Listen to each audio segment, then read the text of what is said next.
Assalamu alaikum. Hello everyone. Ramadan Mubarak. I feel like I can never get on live without saying Ramadan Mubarak since it is this beautiful month. So I just wanted to let you guys know that this morning, at least morning here in Canada, I am being joined by another non-Muslim who is taking the Fast for Unity challenge.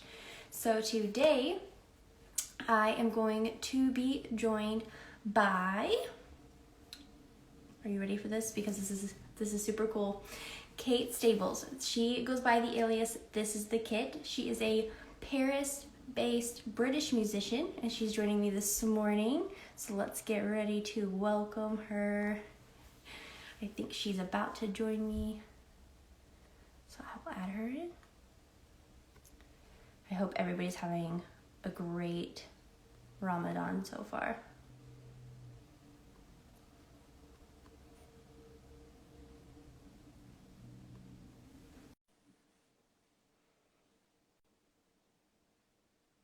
I see people joining. I think it worked. Hello. Hello. Nice to meet you, Ashley. How are you doing? nice I'm going to to try and prop my phone up so that it's not There we just go. flopping all over the place. There we go. Hope that will do. How are you today? You all right? I'm good. How are you? Yeah, good, thank you. Yeah, really good. You're currently in Paris, correct? That's right, yeah. I live in Paris. I've lived here for about 15 years, yeah. How about you? You live in Canada, is that right? Yes. The Toronto area. Nice, lovely. I've only been here for about 6 months though. Okay, great. Well, congratulations on your new location. Thank you. So, you're taking the Fast for Unity challenge. Yeah. Are you fasting right now? Fasting right now, yep. Started on Tuesday Okay. and seeing how long I'd like to do the whole month. That's my plan. But Yeah. I also know that my character is when I announce things, then I am less likely to finish them. So but I think I'll make it through the month if I'm lucky. Yeah. Good. How is it going so far? Are you finding it challenging or is it going okay? It's actually really good. The first day was challenging. I think it was a mixture of things. Mixture of first day of a fast always being really hard. Yeah. It was like the first day of my period, and also I think I just ate too much in the evening. Like when the meal came around, I was just like, here we go, and so I just got a really bad migraine. All of those things kind of ganged up on me, but it was fine because then I learnt my lesson, and went a bit more easy the next few days, and now. Yeah, it definitely gets easier every day because I was worried about the not having water because I'm prone to headaches and stuff, but it's going okay so far, touch wood. I am as well, so I'm like I really have to be careful about like what I eat in the morning and drinking enough to get up. And we're also very bad about going to bed early, and so like lack of sleep is just it's a real thing. Yeah. Plus, when you just sort of don't sit down for your meal until quite late, then you just end up staying up later. You know, that's your daily rhythm shift, don't you, I guess. Yeah. Yeah, I was up at 4:30 this morning trying to make sure my husband ate. I was like, eat, drink, now let's go back to sleep. Yeah, because that's what I find difficult. I haven't actually managed yet to eat anything in the morning. The suhoor, I can't do it. That is one of the hardest parts. I try and have it. I try and drink, but I can't eat anything that early. I can't do it. I'm usually really strong for suhoor in the beginning, and then it just kind of fades. We've missed one morning so far. Yeah. So, yeah. Because I'd like to know also what the is the morning meal so that to sort of see you through, or is it like a rule that you have to do it? Like, are you allowed to miss it? You know, because there's so much as a non-Muslim, everything's a big question mark for me. I wouldn't say it's required, but it's much better to get up to do it. There's reward in it. I guess it's linked to the prayers as well, so I'm forgetting that is part of getting up at that time. So, So, I mean, you can literally roll out of bed and you can pray the morning prayer if you want to, but it is better to get up and have something to eat and pray. And a lot of people try to stay up after the prayer and read some Quran. Or a lot of people do go back to bed for a little bit and then get up and go about their day, especially if they're working, you know, or Yeah. depending on what time you work, sometimes you do not get extra sleep, so you have to go to bed early. It's Yeah. just kind of one of those things. But yeah, it's a lot better to get up. There's a lot of reward in that, just to get up and eat even, Yeah. and then the prayer and everything. So yeah, but it's very challenging. So is this the first time you've ever fasted, or have you fasted before? It's not the first time I've ever fasted, but it is the first time I've ever fasted like this and Yeah. for Ramadan and for this long. Because in the past, I think I've like a week is the maximum I've done, but that was with water and it was with no food. You know, like different, it was kind of Right. different circumstances for different reasons and stuff. So it's interesting getting into a new sort of rhythm and my sort of body adjusting and your mind as well, because it's quite it really changes your speed and the gear you're in, and like for me I've become way more sort of focused and productive, and it's really interesting to see the changes. Yes.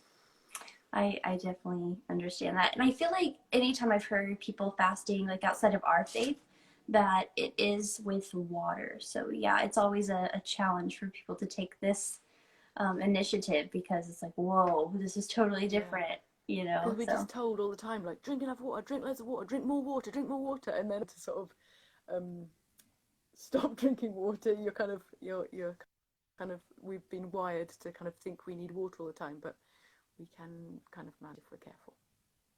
right, right. So how did you find out about the challenge? I think it was on Instagram. I think I had been following World Hijab Day for a while, and then I saw that there was these challenges on. And actually, for a few years, I wanted to take part in Ramadan out of solidarity and just kind of see, just to experience it. I mean, I don't know if I'll ever be able to experience it as a Muslim person would experience it, because there's so much more to it than just, you know, slowing down and fasting and stuff. But you know, I think it's important to try and experience what other people go through if you can. And so I was really excited when I saw that you had this initiative, that, you know, it was because I don't know, for me it seems to me such a sort of community group experience, Yes. that the idea of just me sort of like doing it, not telling anyone, you know, doing it. I do believe that when you do things out of solidarity and don't tell anyone, it still makes a difference, and it's still sort of, you know, is out there. But Yes. you know, there's something about saying it to people and signing up for it and saying I'm doing this because you know, I want to support you. So Yes. it feels nice to do that this year. It definitely helps when you have someone else fasting with you. The first time I fasted for Ramadan, I wasn't Muslim either. And I was at work, and it was after our really one of our really big busy periods. And after that, it's very relaxed, and we like to go out to eat together as a staff like every other week during the summertime, about once a week. And so I was fasting, and so I literally would go to these restaurants with my coworkers and sit there, and of course no water, no food, and they would be eating. Yeah, And I that's was really like, how do people hardcore. do this all the Yeah. time? But Yeah, it's so admirable, like the sort of strength and of like character it takes to do it. I'm really impressed. But I'm lucky though, because my husband is doing it as well. oh, So that's both good. of I us wondered if you are had doing it. somebody who was doing it with you. Does he find it difficult too? Yeah, yeah, he does, but he also he's into it. Like I Yeah. think it's important for him as well to sort of show a bit of solidarity, but also he's interested in fasting, I think, and the sort of culture of fasting in, well, or you know, fasting in different cultures and stuff, and what effect it has on your mind and your body and things. So I Yes. think it's an interesting experiment for him too, and it's nice because then at the end of the day we can like make food, and it's special for both of us to sort of like do iftar and stuff. Our daughter isn't taking part; she's just observing and being like, Yeah. okay. A But lot of kids yeah, do get interested sometimes. My oldest nephew, he's 7. He fasted one day so far. He might fast some more. So we were really proud that he made it through. And I hear a lot of people talk about how their young kids really want to try. When they're out yeah. Well, I 7 guess kids to particularly 10. like the adults, don't they? Yeah, Yeah. yeah. So that's so That's cool. understandable. Yeah. Do you ever find yourself forgetting that you're fasting and you go to reach for Um, something? Because I've done I that think before. so. Oh yeah. Like the first few days, just like cooking and like not licking the spoon and stuff. Yeah. It's a reflex. Like for me, it's like an anti-waste thing, and I'm like, oh no, I really have to make sure that this bit to like scrape it off back into the pot, whatever. But yeah. So there's a few. It's interesting to sort of try and rewire your brain to not have those reflexes. But it's actually quite peaceful, the effect it has on you, not sort of just putting the kettle on all the time and not thinking about breaking up the day for meals and stuff. It's actually really makes a Hmm. nice sort of continuous We do have energy. a good question in the chat. Someone asked, do Oh, you well done, have to Alias. restrict yourself to certain kinds of food for the meals that you are allowed to have? So I don't know. I guess if that's just for Muslims in general. Yeah, um, might be one for you. because some people, But I'd also like to know because I feel yeah. like we're just eating what we would normally eat. But I wonder if there's some foods that sort of store water better or just are better Mhm. adapted to, you know, Well, as um, I was reading that, I thought it was going to be a question geared towards you to see if you had changed anything because sometimes during Ramadan, people do try to eat a lot healthier, like less fried yeah. foods, but then we also eat a lot of samosas, I feel like, and so because samosas are so good. I Because love them. I feel like yeah. Partly I've been eating a bit more fried food because I want the energy, but Yeah. also I've been eating quite healthily because I'm like, well, this is my one meal, so Yeah. I'm gonna make it count. I'm gonna get all the main food groups and get what I need in this meal. But it's hard to get the sort of portions right because we every day we have loads of leftovers and we have to eat them the next day because we're like, it's hard, isn't it, Mhm. gauging quantities? But I find it hard anyway. We've been pretty good about eating healthy, except for a couple of times because we had food delivered to us by family. But That's to nice. to kind of answer this question, we typically break fast with like a date because it has a good like natural sugars. It's good for you, so it kind of helps you get some of the stuff that you haven't had all day that you need. And then a lot of times people have watermelon at some point, like during the night. Sometimes you use it to break your fast or maybe at the end of a meal. And watermelon's good because you can have it as a dessert because it's sweet, but it's also really full of water. I mean, it's just crunchy water. you know, Yeah, it's it's it's gonna crunchy, help tasty hydrate. water. Yeah, and we actually there's foods like honey and things that are considered good in our religion, and so that we should eat. Um, Yeah. so yeah, and a lot of people try to have like a really good protein and something super filling, but not too heavy in the morning. Yeah, So in the morning something and like also in that. the evening, going to bed really full is quite isn't easy as well, is it? So yeah, Yeah. things that aren't too heavy is good. We've been quite enjoying like walking up to the neighborhoods that are near our neighborhood where a lot of people are. There's a lot of North African communities, and they just all of these shops that just have these incredible like sweets and cakes and food out that doesn't happen at other times of year, and the atmosphere is so nice, and you can just go and buy really nice food that we wouldn't normally go and get. So that's been nice eating some different Yeah. cuisine. So being in Paris, I'm really, really interested in knowing, especially since you seem very adamant about supporting your Muslim community. Have you seen a lot of Islamophobia? What have you seen? Oh, it froze, but I think I know what you said. No. I actually haven't seen it like in one on one sort of situations. Hmm. I feel like I've seen, although that's not true. I feel like I've seen most of the time when I see police stopping people, it looks like they're of like Arabic origin or they're not white, and I feel like that I can't help being a bit paranoid that that is racism and Islamophobia. I also notice that I don't know, different communities. It depends which bit of Paris you're in, but it just Hmm. seems like it's more separate and there's more. I guess you'd call it fear, and like people don't make the effort to kind of reach across Yeah. into each other's cultures and stuff. And I feel like that is a real shame. And I also hear people talking, even if they're not directing it at someone. You just hear people just saying les Arabes, which maybe is a normal thing to say in French, but for me, coming from the UK, you don't say, oh yeah, Arabs are like this.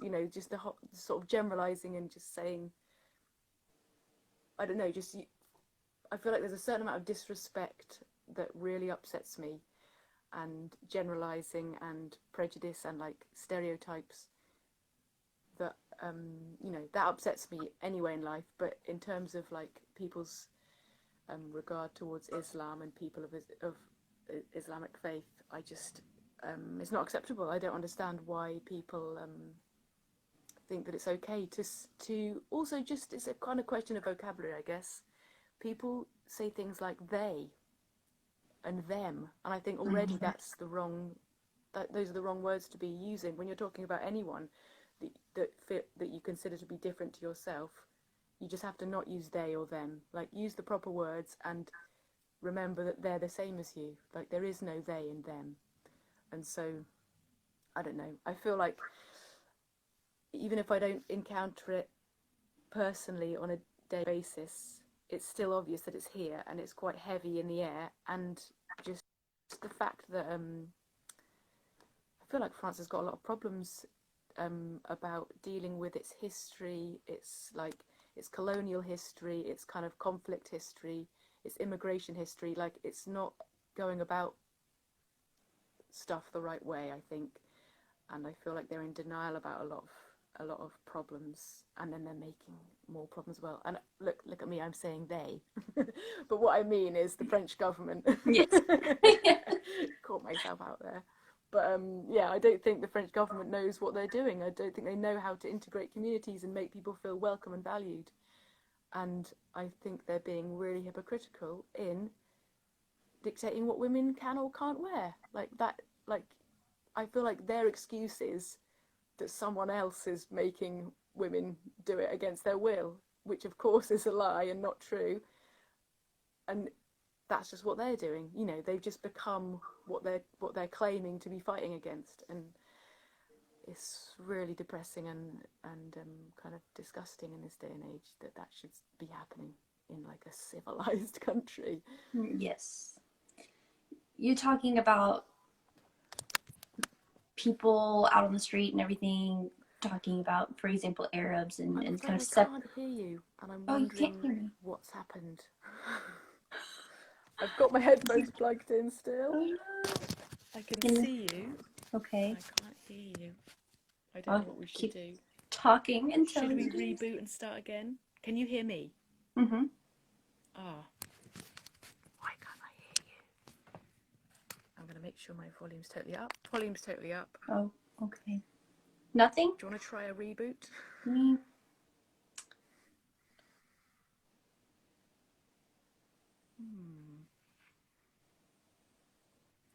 Oh, I paused it. Definitely in.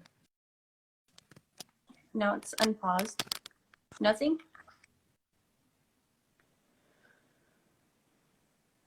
You can't hear me? Shall I clock off and then clock back in again? Okay, I'm going to try that. Okay. Okay.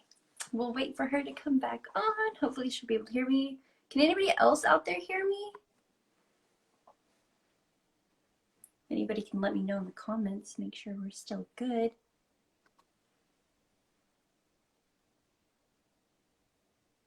Somebody gave us a heart. Can someone tell me in the comments if they can hear me? Okay, great, thank you. I'm getting some yeses.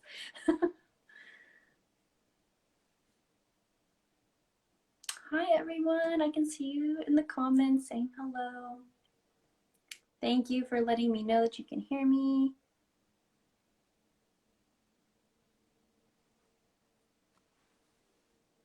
We'll be back with our guest in just a moment. We're just waiting for her to come back on. Thanks for sticking with us, guys. It is a lovely Monday morning here in Canada. Hi, Shreen. Where is everybody watching from this morning? Or afternoon or evening, wherever you are at?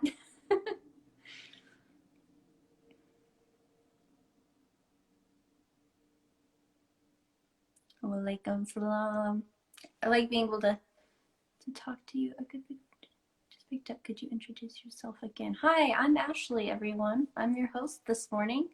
and we are talking to This Is the Kit, a British singer currently living in France.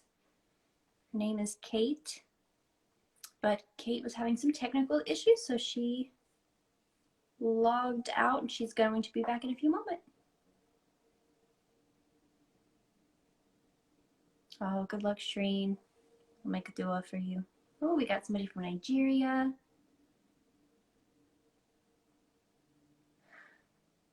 Got some people from the UK. 10 a.m. in Brazil. Okay. Malaysia. I still can't hear on my phone. Oh no. Okay. But I can hear you on my computer. So she's trying to come back, guys.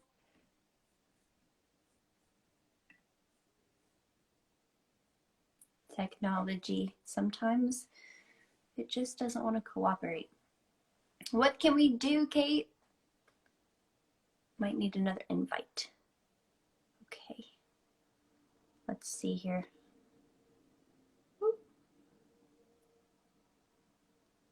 We're going to try this again. Everybody ready? Here we go. Thanks for sticking with us.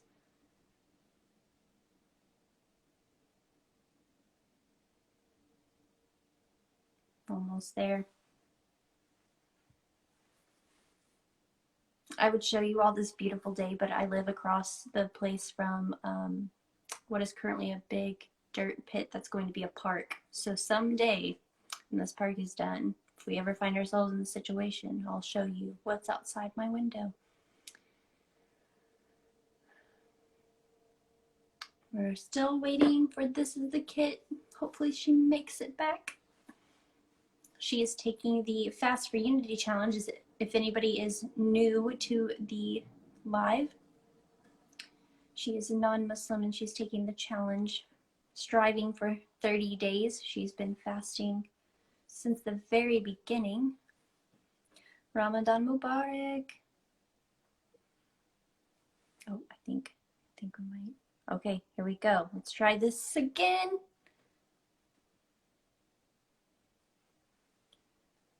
Waiting.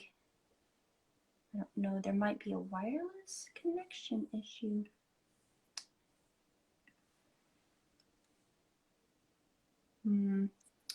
Kate, if you can hear me, I have tried to accept you. So let me cancel this again. Oh, I sent you another request. How is my Ramadan going? It's going pretty good. It's going pretty good. Ramadan Mubarak. I'm good today.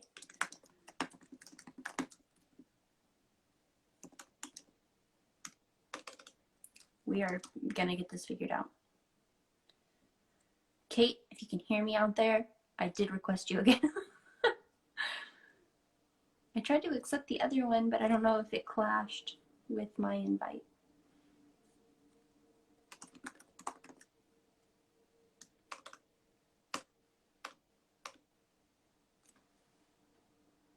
Wow, you guys are so patient sticking with me. At least I still see the same amount of people in here.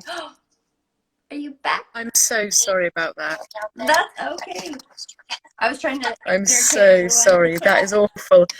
Basically, yeah, I don't know what happened, but look, husband to the rescue. He's lent me his phone and logged me in, and now I'm back in business. Good. That was really embarrassing. I'm so sorry. No, you know, technology just, it fails us all the time, so. My phone's just got really hot and I think it just spazzed out, and now I'm going to turn it off and give it some time out. That does happen. That's okay. Yeah, totally not your fault.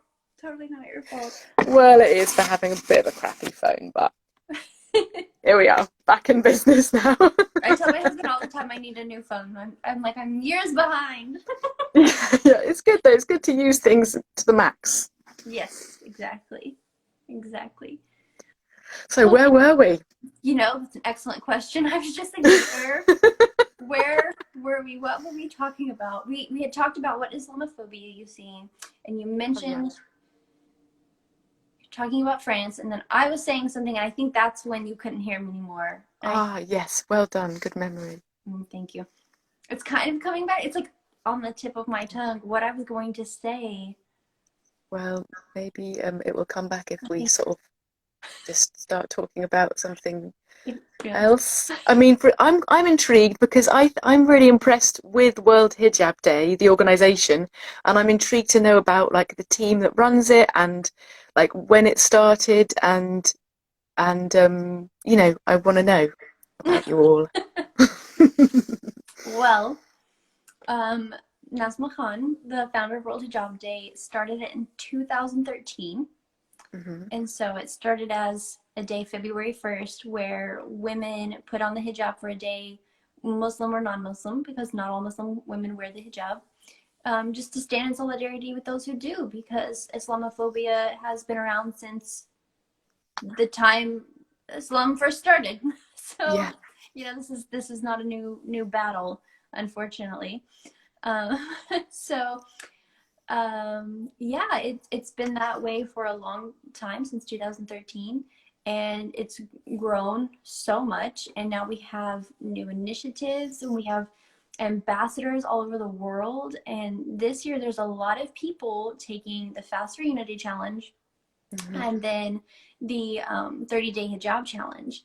And a lot of people that I've asked, they say, I'm doing it because I see the Islamophobia in person, I see it in the media, and a lot of people are doing yeah, it because definitely. of France.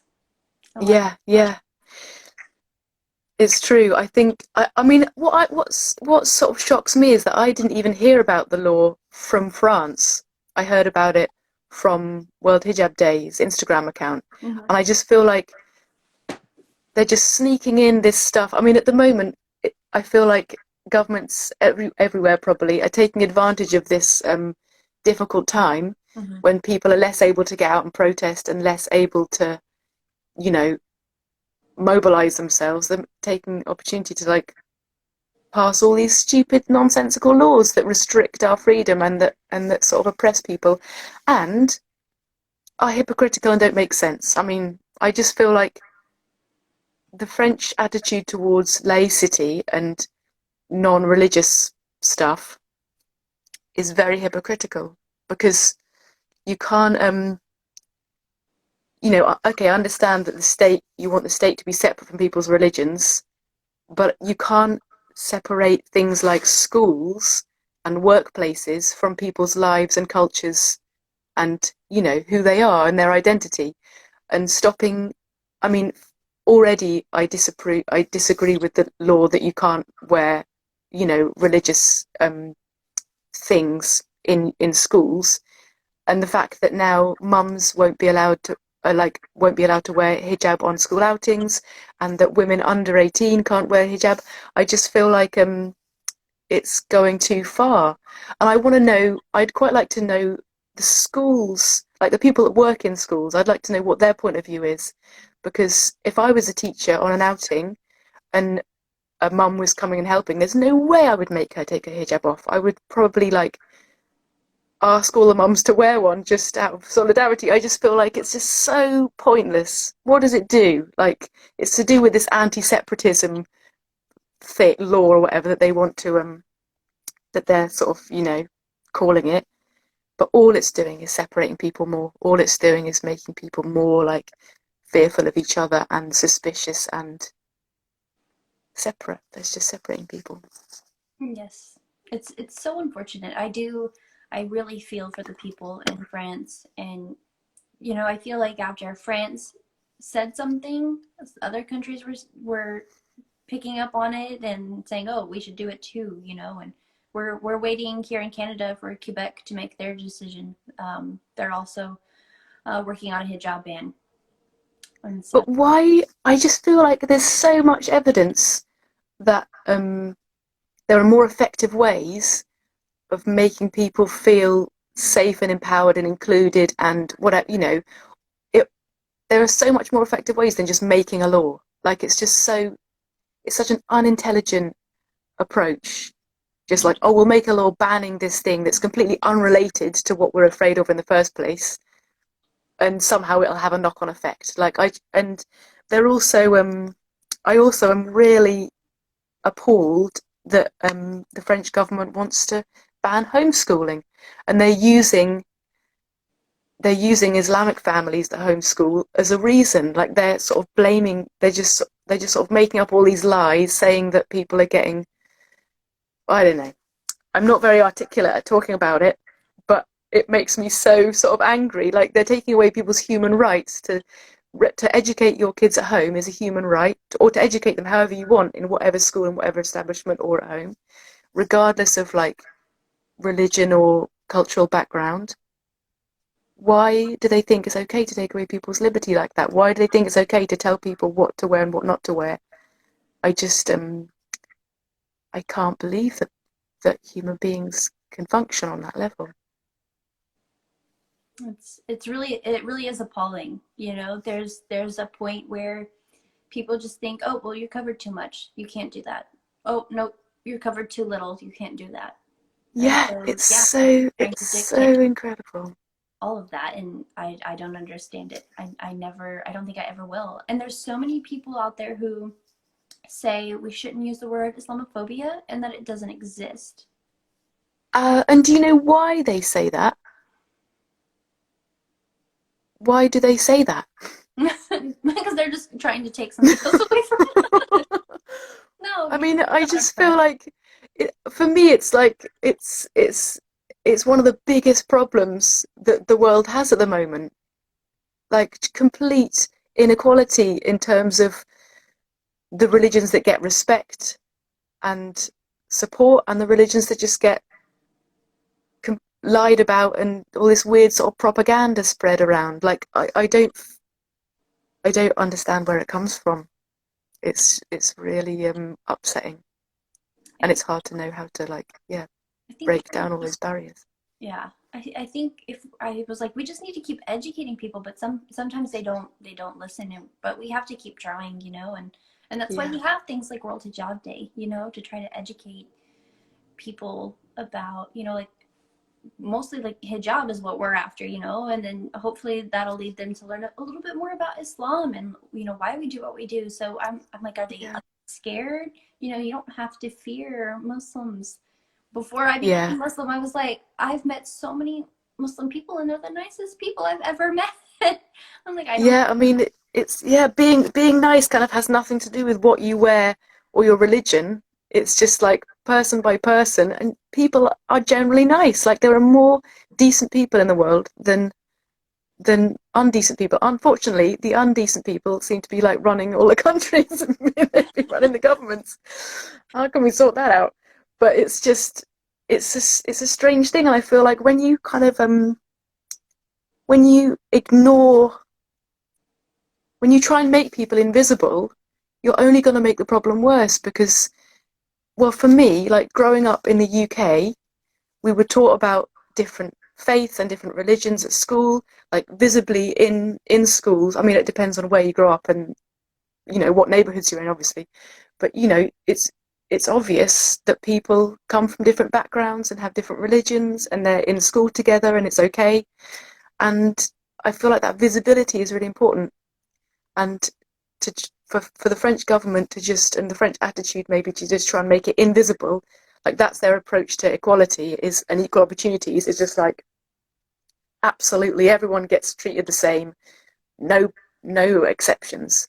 Whereas like growing up in the UK, for me, I was always taught that equal rights and like equality Mhm. is that every individual has their own story and their own needs and their own background, and you should tailor whatever situation to that. It's not about everyone's got to walk up the stairs even if you haven't got any legs. It's just like, okay, right, so this person wants to walk up the stairs, this person can't walk up the stairs. You have to, it's case by case, and you have to respect people as individuals and as communities as well. But it's not as simple as just this is the rule, everyone follow it. It's refreshing to hear that you were taught that in school, because that was one of my questions. I was like, growing up, were you exposed to other religions? Like how, you know, did you learn about Well, yeah. them?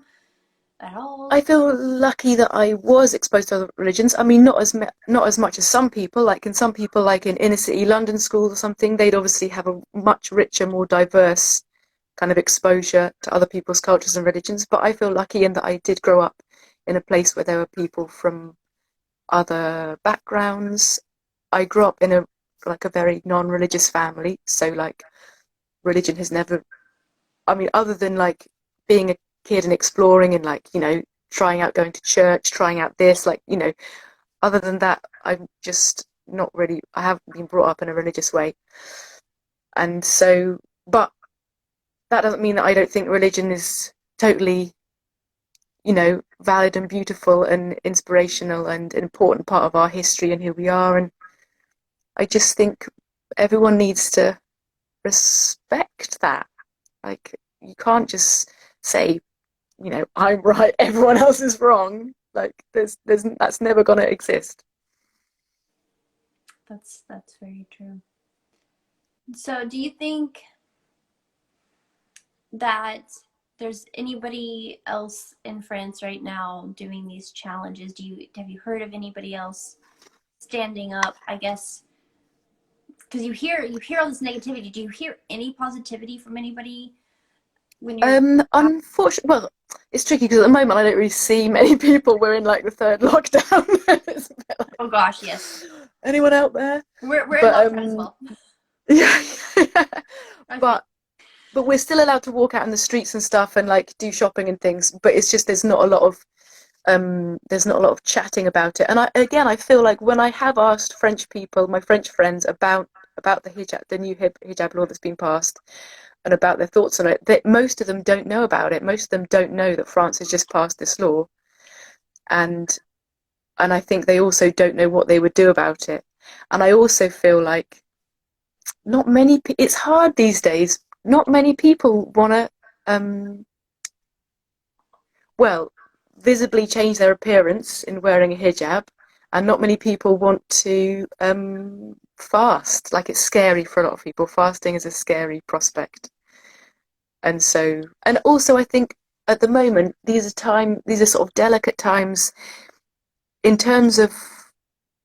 Well, I feel like what am I trying to say here?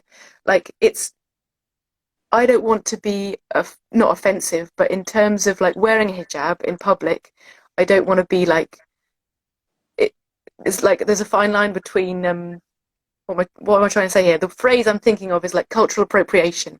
Like I don't want to just be sort of some privileged white lady wearing a hijab for fun because it's exotic or whatever. Like it's sort of a delicate line to tread, and I feel like probably some people might have a similar sort of hesitation about it, but it would be good if I could get over that maybe and just try it anyway, because maybe people wouldn't mind. Maybe they wouldn't think you've got no right to wear that, or I don't know. It's hard because there's people in my there's parents at the school or people that live in my neighbourhood that would think, "Are you a Muslim now?" Which is fine, Yeah. but I feel like the people I'm thinking of are Muslims, and I don't want them to feel like I'm just taking something lightly or just on a whim wearing a hijab and then the next month not wearing it. I feel like it's it's something to be respected, and it's quite a sort of sacred thing. So it's hard to know how appropriate one's behaviour is. I think it's all about intentions. If you're like, Yeah, I'm going to do this for the experience and to step into our shoes, and that's what World Hijab Day is all about, is inviting women to take that walk for a day, and then we ask them to take that walk, try it for 30 days, yeah. just to see what it's like. And so I think people appreciate that, and don't I hope don't so. Yeah, there will always be yeah, somebody out there who might yeah. judge for it, but I think most Muslims would appreciate it. It gives you insight to what we might go through, and I'm glad you haven't witnessed anybody have like an attack to be attacked. I always worry about when I ask that question, somebody saying, "Well, I've seen someone have their hijab ripped off," because I don't know what it would be like to see that in person. Yeah, I mean, there's no way that you could like not. intervene, I think. I mean, obviously Yeah. it depends, because you don't want to, yeah, there's no way you could not, either try and help or try and get help. I feel like I do feel lucky, and I mean, it's tricky because France, on the one side, the government, I feel like, is really Islamophobic and is also gearing up for an election and wants to, like, this sort of scary rise in right-wing mentality is really obvious and you can feel it everywhere. But at the same time, I feel like one of the things I love about living in France is the diversity and the beautiful cultures, especially that all live in Paris. And people do live together and get on together, and despite the sort of media or the government kind of building up these barriers, there is still this kind of there's still this sense of community and this appreciation for each other's cultures that it is there. I do believe in it, but I feel like it needs to be really encouraged. But France is such a sort of rich, diverse country. I mean, all countries are, really, if you kind of think about it. But it's always interesting thinking about a country's history and then the people that come and live in that country as a result of it, and then how they make that country better. Basically, like, a country is only as great as its diversity, I feel like. Yeah. So that I feel really grateful that I live in France with all these great other people that have got different backgrounds. Yeah. Where I was living before, it was not as diverse. But here, I noticed recently, I was sitting outside my house. It was a nice day, and I realized how diverse just my neighborhood is. And I was like, oh, it's so nice to see Yeah. that, And I have Muslim neighbors. I've never had Muslim neighbors before, And that, of course, makes me happy. But literally, there's so much diversity in my own neighborhood. It's Yeah. so nice. It's It can nice. only be good for everyone. It's only beneficial. It's just so good for the communities and the individuals and the world. Life would be awfully boring if we all had the same culture, you know. Yeah, It'd it be would be pretty boring. Also, I just don't think humans can achieve that. Like, first of all, there's too many of us, but we're a species that is really diverse. Like, no other species on the planet is as diverse as humans in terms of, like, habits and what they eat and how they move and what we do, what we look like. So, that's a really rare and special thing. We need to sort of enjoy how diverse we Is there anything like you hope to personally gain from fasting, like mentally or physically? Well, I've been listening to there was some really nice, the BBC sometimes has some really nice Ramadan kind of based programs on, and I was listening to one that was actually made a year ago, and it's just talking to people about what Ramadan means to them, and it was so nice hearing all the different voices and experiences and, like, approaches to Ramadan. And I just like the fact that it's like a slowing down. If you're religious, then it's a time to sort of reconnect with your God and, like, spirituality. It's a nice sort of, taking stock. I mean, I can feel it happening in myself. I'm in a different gear. I'm kind of more productive and focused and just kind of more home based. But I guess I'm home based anyway now because it's like lockdown. But it's just, I feel like changes are happening in my, like, heart and mind and body that are going to really help me afterwards. And it's a nice, I don't know. I don't know how to explain it, but, like, I feel my mind thinking differently and considering things differently. I think, yeah, it's really nice. I don't know how to explain. I'm so sorry and inarticulate, but it is. It's I feel really different, and I feel okay as well, which is nice. The first, like, 24 hours, I felt so awful. I thought, oh wow, what's going to happen? But I actually feel so good now.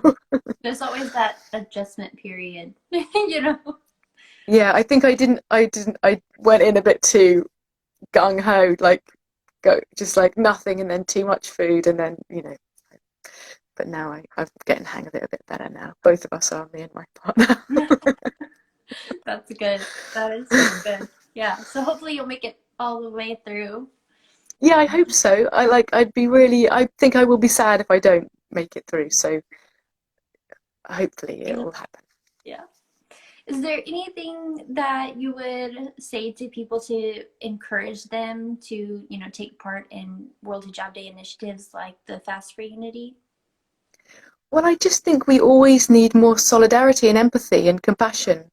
Like, I just think the more kind of positive acts of empathy and compassion and solidarity, the more we can like do that physically, literally, and not just kind of, thinking it helps as well. But I think if you can do things that show, listen to me, I can't speak.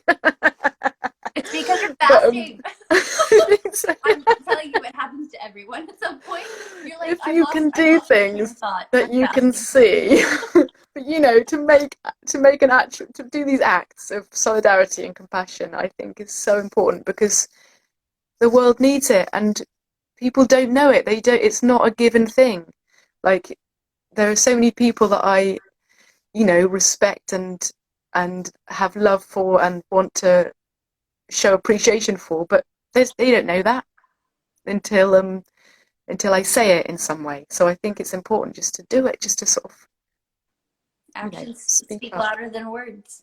Exactly, well done. That's it. Yeah, that sentence would have It's like, saved us a whole load of me waffling I on. feel like I haven't heard anybody say that anymore, and it just came to mind. You said actions. Yeah, Someone said it in yeah, the comments, and I was like, actions speak louder than words. yeah, yeah. So we can talk all Definitely. day long, but we have to do something Yeah, to make just it be in happen. your community, like make eye contact, smile at someone, like open the door for someone. It's so important just to sort of to have these like daily reaching out to people. And so I think, you know, that's why I'm doing this, and that's why I think it's great when people do the hijab challenge. Thank you so much. Is there anything else before we go? Because I feel like that's such a good note to end on. But is there anything else that you want to add? I don't think so. I mean, I'm just really grateful, I think, to you guys at World Hijab Day for like offering this opportunity and like creating this platform where people can like reach across, you know, the abyss. We're just really grateful So that people want to do it. There's so many people who are taking these challenges, one or both of them, and it's really such a beautiful thing to see, and it's very encouraging, yeah, I for think we do Muslims. need to, yeah, we need to encourage each other, and I feel like there's a lot of shyness where, especially when it's like people and cultures that you're not super familiar with, and so people hesitate and they'll like not do something instead of doing something. But the fact that like you're reaching out and like making it so like inviting to do something, like it makes people want to reach back, and I think that's so great. So thank you for that. It's really Well, thank you inspiring. so much for participating and for talking to me today. It Well, was it's really nice to meet yeah, you. it was so nice meeting you. Well, I'll let you go, and good luck with the rest of your fasting. Thank you, and I'm really sorry about the technical No, like don't even worry about it. mess up. I, No, I like that is what it always happens. happens to me, and I'm really sorry. That is, It gave me welcome a to chance to live read some chats with Kate. comments. Yeah, I got to read some comments and interact with people. We were just hanging You were out, so good. You were so good at it. You held the fort so well, Ashley. I'm so impressed. You I'm were new to so much Instagram, grace but and like being good live vibe. is challenging. So you The did great. 30-day being live challenge. Going live challenge by World Hijab Day. Oh my goodness, exactly. Yeah, what a challenge. But yeah, but thanks very much for having me, and yeah, happy Ramadan. Hope you have a great Thank one. you. Happy Ramadan. Yeah. Bye I'll bye. see you later. Bye. All right, everybody, I'm just gonna sign off of here. Thank you so much for joining us this morning. If you want to learn more about World Hijab Day initiatives and anything else we have going on, be sure to follow us on Instagram, follow us on Twitter, subscribe on YouTube, like us on Facebook, and of course, visit our website at worldhijabday.com. And Ramadan Mubarak!